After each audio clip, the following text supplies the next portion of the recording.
सो भाई जो भी लैंग्वेजेस के पेपर अब आते हैं ना, बहुत सारे बच्चे ना बिना मतलब टेक्स्ट बुक उठा के उसको रटते भाई।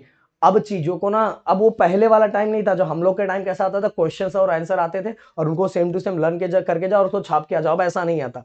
अब चीजें आसान हो गई है, बट करने का तरीका आपको पता रहना चाहिए कि कैसे करना है और क्या क्या करना है। इसलिए पेपर पैटर्न को समझना बहुत जरूरी है। जिसने चीजों को समझ ली ना भाई, आता क्या क्या बस वही चीजें तो मुझे करनी है, बस अगर वो समझ लिया ना तो उसका लैंग्वेजेस में ना एक भी स्कोर जाएगा ही नहीं, और अच्छा अच्छा स्कोर करेगा। इवन 90 के ऊपर भाई लैंग्वेज में स्कोर करते हैं। मेरे ऑफलाइन बैच में बच्चों ने स्कोर किया हुआ है। अगर आप पे मुझे भरोसा नहीं है तो आ जाओ ऑफलाइन में, मैं आपको दिखाता हूँ। ऐसी नहीं कुछ बातें बोल रहा हूँ भाई, लैंग्वेजेस में 90 के ऊपर स्कोर किया हुआ है मेरे क्लास के अंदर। तो वो तरीका पता रहना चाहिए, करना क्या क्या है, क्या क्या करना है। अगर मैं आपको बताऊं कि जैसे कि आपके पास देखो 20 मार्क्स तो आपके हाथ में, कैसे हाथ में सर, ओरल इंटरनल के मार्क्स।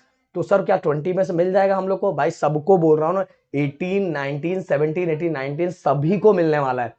कोई भी कॉलेज स्कूल ये नहीं चाहता कि मेरे कॉलेज का ग्रेड गिरे, मेरे कॉलेज का मार्क्स गिरे। वो सब थोड़ा डर होता है, जो डर दिखाया जाता है, बोले कितना भी मस्तीखोर बच्चा होगा उसको मार्क्स मिलेगा ही। तो ये दिमाग से हटा दो। तो 18 19 आपके हाथ में, 17 18 19 तो आपके हाथ में, बट जो रिटर्न पेपर है उसको अपने को अच्छा स्कोर करना है, तो उसके लिए इसको समझना बहुत जरूरी है। तो भाई ये वीडियो को शेयर कर देना, एंड मेरे इंस्टाग्राम को प्लीज जाके क्या करना, फॉलो करना, क्योंकि वहां भी हम कुछ दिनों में बात फेस टू फेस बातें करने वाले। Giri tutorial channel and Pradeep Giri update जिस पे यार है, दोनों चैनल को सब्सक्राइब करके रख दो कि बहुत सारी चीजें आने वाली जिससे आपको बहुत ज्यादा हेल्प होगा। सो अगर मैं बात करूं विभाग वन, विभाग वन ये गद्य विभाग होता है। गद्य विभाग मतलब कि जो सीन पैसेज होते हैं, जो सीन पैसेज है, जो हमारे बुक के पार्ट होते हैं, उस पार्ट में से हमें क्वेश्चंस आते हैं। तो अगर मैं बात करूं कि अ और आ, प्रश्न क्रमांक वन में अ और आ होते हैं और दोनों ही सेम ही होते हैं। इसमें दो दो मार्क्स से हमें क्या आते हैं, क्वेश्चंस आते हैं, और उन क्वेश्चंस का आंसर हमें पैराग्राफ में से ढूंढ के लिखना रहता है। अब स्वमत कृति, स्वमत कृति जो होता है भाई भाई एक हमें क्वेश्चन दिया रहता है और क्वेश्चन में हमारा मत क्या है उससे रिलेटेड चीजें लिखनी रहती है। तो टोटल 2 या 3 4 लाइन आप लिख दोगे ना तो भी आपको पूरे मार्क्स मिलेंगे। बट लिखने के टाइम एक चीज जरूर याद रखना कि जो शब्द आपको लिखने आता है वही शब्द लिखा करो। आप सोच रहे हो और आपको शब्द लिखने ही नहीं आ रहा है तो गलत, पहले सोच लो आपको लिखना क्या है, अगर वो चीजें सोच के करोगे तो बहुत अच्छी तरीके से लिखोगे। तो भाई इस तरह से 7 मार्क्स अ का और 7 मार्क्स आ का, तो टोटल भाई यहां आपको 14 मार्क्स हो गए। ओके, 14 मार्क्स आपके पैराग्राफ से आपको, और बहुत सारे बच्चों को यार 13 14 मार्क्स तो उसमें से मिल ही जाते हैं अगर सबने बहुत अच्छे से फोकस कर लिया। इवन 21 में थोड़ा बहुत पढ़ लिया ना तो भी मिल जाता है। अब अपठित, अब मैं बात करूंगा अपठित उतारा। अपठित उतारा मतलब क्या होता है? अपठित उतारा की अगर मैं बात करूं तो अपठित उतारा भाई जो अनसीन पैसेज होता है, जो आपके टेक्स्ट बुक में दिया नहीं है, जो दिया नहीं है वो होता है हमारा अपठित उतारा। और उसमें भी सेम 2 2 मार्क्स के क्वेश्चंस रहते हैं, वो हो गया हमारा 4। तो टोटल हमारा विभाग वन में हमें 18 मार्क्स के क्वेश्चंस आते हैं, जिसमें से हम आराम से 14 15 मार्क्स आराम से स्कोर कर सकते हैं, कोई टेंशन नहीं है। जिस अब देखो बहुत सारे बच्चे बोलेंगे सर मेरा हैंड राइटिंग खराब है। भाई हैंड राइटिंग खराब सबका, आप टाइपराइटर जैसा नहीं लिखते हो चलेगा, पर नीट और क्लीन लिखो वो जरूरी है। तो भी आप, अगर आपने पूरा पेपर अटेम्प्ट किया तो भी आपको 90 के ऊपर आराम से जा सकते हो लैंग्वेजेस के अंदर। सही बोल रहा हूँ, ओके? ये बात करके देख लेना, जो बोल रहा हूँ वो फॉलो करके देख लेना, जरूर आपको समझ में आएगा जब पेपर आपका रिजल्ट, अगर आप इन चीजों को फॉलो कर लोगे तो रिजल्ट पे आप देखोगे चमक। इसके बाद मैं बात करता हूँ आगे की। अब पठित पद्य, पठित पद्य मतलब क्या होता है सभी को बताना चाहूंगा। जो हमारा विभाग 2 है ये पद्य वाला विभाग है। पद्य विभाग मतलब पोएम, और पोएम में आप सभी को बताना चाहूंगा कि पोएम सीन पोएम ही आता है जो आपके बुक में दिया हो वो। इसके लिए मैं आप सभी को सजेशन देना चाहूंगा कि आप भले जो पार्ट है उसको मत पढ़ के जाओ, उसके बाद फॉर्मेट को याद कर लो, थोड़ी बहुत चीजें करना है तो करो, पर ज्यादा अगर आपको टाइम देना है पढ़ने वाली चीजें तो 2 चीजों पे ज्यादा ध्यान दो। स्थूल वाचन जो रैपिड रीडिंग होता है वो, और ये हमारा ये वाला पार्ट पद्य वाला पार्ट। पद्य वाले पार्ट में स्थूल वाचन वाले पार्ट को 21 में जो क्वेश्चंस दिया हुआ उसको बाहर कर लो। बाहर करने से क्या होगा, देखो पोएम जो रहेगा पोएम के जैसा आएगा, और पोएम के जैसे उठा के लिखोगे ना तो मार्क्स नहीं मिलेगा। इसीलिए क्या कर रहा है, पोएम वाले क्वेश्चन आंसर्स को एक बार रीड कर लेना, उनकी प्रैक्टिस कर लेनी, इसके कारण हमारा ये मार्क्स भी हमारे हाथ में रहेगा। अब देखो इसमें भी वही चीजें रहेगी कि क्वेश्चन आंसर हमें आता है, और बस एक चीज याद रखना, ये काव्य सौंदर्य। काव्य सौंदर्य मतलब भावार्थ। भावार्थ किस तरह से लिखते हैं, क्या लिखते हैं वो तो मैं आपको बताऊंगा, पर भावार्थ ये होता है, और इसको पोयम की लाइनें दी रहती है उसको देख के हमें क्या करना रहता है, उसके मीनिंग को लिखना रहता है अच्छे से। ओके, तो ये बात याद रखना। तो ये टोटल अगर मैं बात करूं, अभी आगे नीचे भी है, और पद्य ये भी मतलब टोटल मिला के जो हमारा पद्य वाला पार्ट है उससे हमें टोटल 16 मार्क्स मिलते हैं। और 16 में से भाई इसमें से अगर आपने नवनीत के 21 में से अगर तैयारी पोएम की कर ली ना तो 13-14 मार्क्स इसमें भी मिल जाते हैं, आराम से मिल जाते हैं।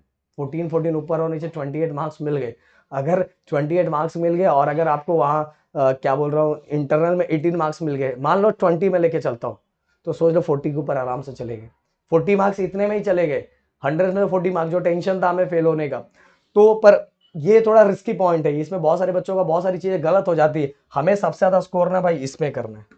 ये देखो यहाँ स्थूल वाचन, स्थूल वाचन में से आप सभी को पता है एक चीज याद रखना, 3 क्वेश्चंस आते हैं, उसमें से कोई 2 क्या करना है, हमें लिखना रहता है, कोई 2 लिखना रहता है। तो आप स्थूल वाचन में जितने आपको स्थूल वाचन दिए उसमें से कोई एक स्थूल वाचन को आप स्किप कर सकते हो और बाकी के क्वेश्चंस को आप लर्न कर सकते हो। अगर ये आप कर लोगे तो 2, क्योंकि 3-3 मार्क्स के 2 आते हैं तो 6 मार्क्स आपके हाथ में आ जाएगा।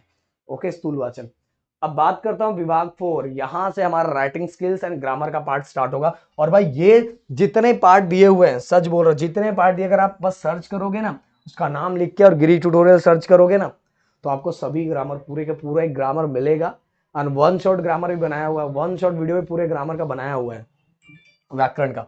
देन इसके बाद देखो यहाँ व्याकरण कृति, वाक्य प्रकार, वाक्य रूपांतर, वाक्य प्रचार, सभी कुछ चीजें, और ये पूरे के पूरे मार्क्स आपको मिलेंगे। पूरा पूरा A to Z same to same question आता है, कुछ चेंज नहीं होता, सेम आता है भाई।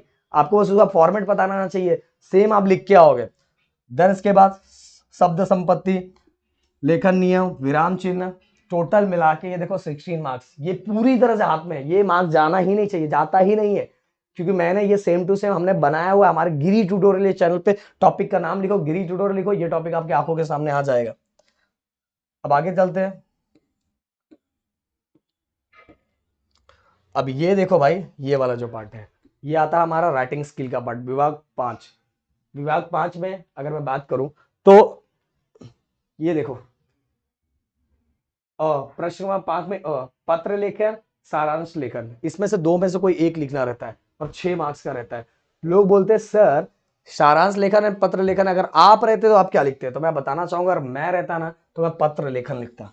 क्यों पत्र लेखन लिखता? क्योंकि पत्र लेखन का फॉर्मेट जो होता है ना, उस फॉर्मेट के वजह से हमें बहुत सारे मार्क्स हमारे जो कटने रहते हैं वो हमें मिल चुके रहते हैं। अगर हमें फॉर्मेट ही बस याद है, एक सेम फॉर्मेट याद कर लो, बस उसी फॉर्मेट को जो कंडीशन दिया रहेगा हमारे एग्जाम में उसके अकॉर्डिंग चेंज कर देने का, तो ये हमें पत्र लेखन में पूरे मार्क्स मिल जाते हैं। पूरे मार्क्स तो नहीं बोलूंगा, 6 में से फिर भी 5 मार्क्स तो बहुत सारे बच्चे लेके आ जाते हैं, 5 5.5 मार्क्स तक लेके आते हैं पत्र लेखन के अंदर। औपचारिक और अनौपचारिक 2 तरह के पत्र आते हैं, और सभी को मैं सजेशन यही देता हूं कि औपचारिक पत्र लिखो, कि औपचारिक में प्रॉपर तरीके से जो हमारा पैटर्न दिया रहता है वो दिया है। तो औपचारिक एंड अनौपचारिक दोनों पत्र लेखन हमने अपने गिरी ट्यूटोरियल पे करवाया है, प्लीज जाके देखो। सारांश लेखन भी करवाया है, पर हमारा फोकस रहता है कि पत्र लेखन को बच्चों ज्यादा फोकस करो। इसके बाद अगर मैं आगे चलूं, में 3 कृती कोणते दोन सोडवा, तो जाहिरात लेखन, बातमी लेखन एंड कथा लेखन। अब बोलोगे सर ये तीनों में से आप कौन सा करते? तो भाई मैं ये करता, 2 कोई करना है तो मैं करता जाहिरात लेखन और बातमी लेखन, क्योंकि ये दोनों का भी फॉर्मेट फिक्स होता है, दोनों का भी फॉर्मेट एकदम सेम टू सेम है, वैसे ही लिखना रहता है, बस जो कंडीशन दिया रहता है उस कंडीशन के हिसाब से हमें अपने चीजों को थोड़ा चेंज करना रहता है, पर जैसा लिखने का तरीका होता है वो लिखने का तरीका बिल्कुल सेम रहता है। जो फॉर्मेट की बात करो, फॉर्मेट बिल्कुल सेम होता है, तो इसमें भी हमें अच्छे मार्क्स मिल जाते हैं, बहुत अच्छे मार्क्स मिल जाते हैं। तो जाहिरात लेखन एंड बातमी लेखन, कथा लेखन अगर आपको लिखना है तो लिख सकते हो, बट मेरा सजेशन तो ये है। तो ये तीनों में से हमें 2 कोई लिखना रहता है। अब आगे निबंध लेखन।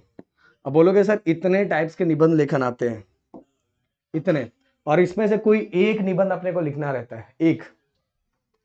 देखो प्रसंग लेखन, आत्मकथन, देन वैचारिक। तो सर आप कौन सा लिखते हैं? तो वैचारिक में लिखता हूं। वैचारिक क्या होता है इससे रिलेटेड मैं वीडियो बनाऊंगा जरूर, बट इसमें से आपको वैचारिक वाला ही लिखना रहता है। ओके, ये दोनों लिखना रहता है, मतलब लिखना तो तीनों भी, आत्मकथा भी लिख सकते हो। आत्मकथन के लिए आपको बहुत सारी चीजें एक्स्ट्रा पता रहना चाहिए, इसलिए टेंशन हो जाता है, इसलिए मैं वैचारिक का ज्यादा सजेशन देता हूँ। वैचारिक ज्यादा लिखो, उसमें मार्क्स ज्यादा मिलने के चांसेस रहते हैं। तो भाई लगता है पूरी चीजें आपको समझ में आ गई होगी, क्लियर हो गया होगा।